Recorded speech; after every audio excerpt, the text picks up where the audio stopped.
tardes, mi nombre es María Fernanda Bautista Rico, soy alumna de la Escuela Normal de Atizapán de Zaragoza del segundo 3 de la licenciatura en Educación Preescolar.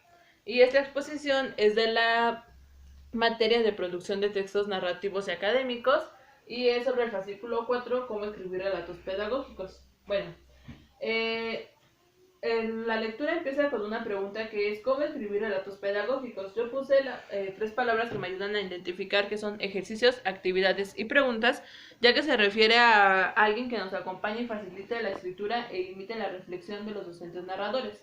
Es decir, que con ayuda de estos ejercicios nosotros podamos recordar y saber cómo escribir estos relatos. Después es el mundo escolar que vale la pena contar, que son estrategias de buceo en la memoria. Es decir, los docentes tenemos que tener historias profesionales siempre archivadas en nuestra memoria para poder recordarlas cada vez que las necesitamos y poder expresarlas con los demás.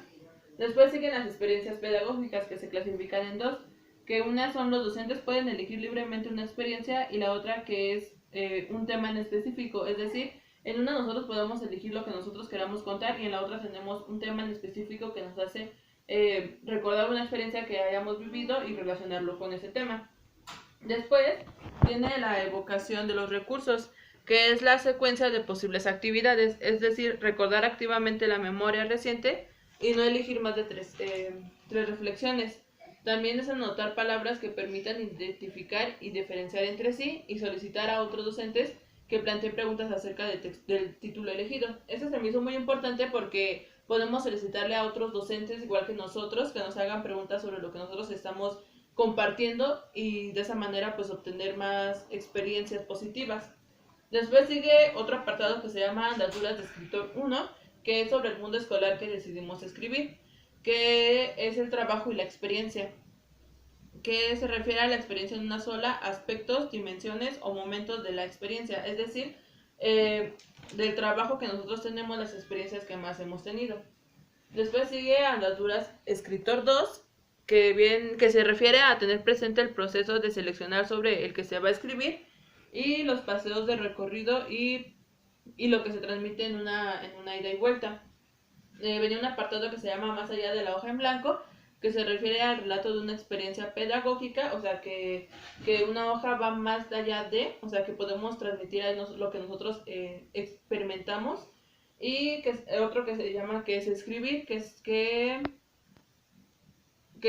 donde nos dicen que los relatos tienen que ser claros, el título interesante, leer recomendaciones que se desarrollen, la cultura escolar de los docentes y la participación en las propuestas.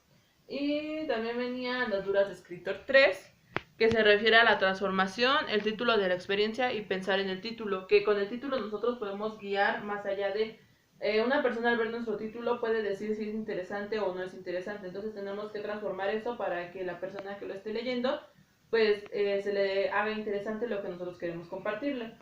Y el proceso de composición, que es la planificación, el escribir, la revisión y corregir lo que nosotros estamos compartiendo con ayuda de estos de eso que estamos transmitiendo. Bueno, y como ejemplos yo puse de Andaduras de Escritor 1, recordar todo lo necesario.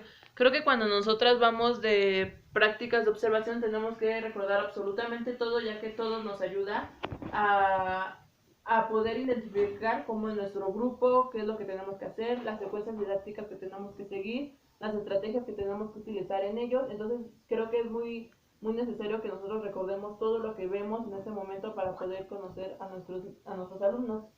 Después sigue otro ejemplo que yo puse fue de Andaturas Escritor 2, que dice el título interesante para la historia. Creo que eso lo relaciono con los ejemplos que nosotros luego le damos a los niños sobre las actividades que vamos a hacer. Si nosotros hacemos los títulos interesantes, para los niños puede ser algo muy interesante realizar esta actividad. Pero si nosotros les damos un título que para ellos no significa nada, a los niños se les va a hacer muy aburrido esa actividad y no lo van a querer hacer. Y por último, Andaduras Escritor 3, que dice, comparen las hipótesis que pensaron. Esto lo relaciono cuando nosotras le hacemos preguntas a los niños sobre algo que estamos viendo. Entonces los niños hacen sus propias hipótesis y al terminar de explicar nosotras, ellos relacionan si lo que pensaron o lo que nos dijeron realmente fue lo que pasó o tuvieron otra idea. Y bueno, pues eso sería todo y gracias.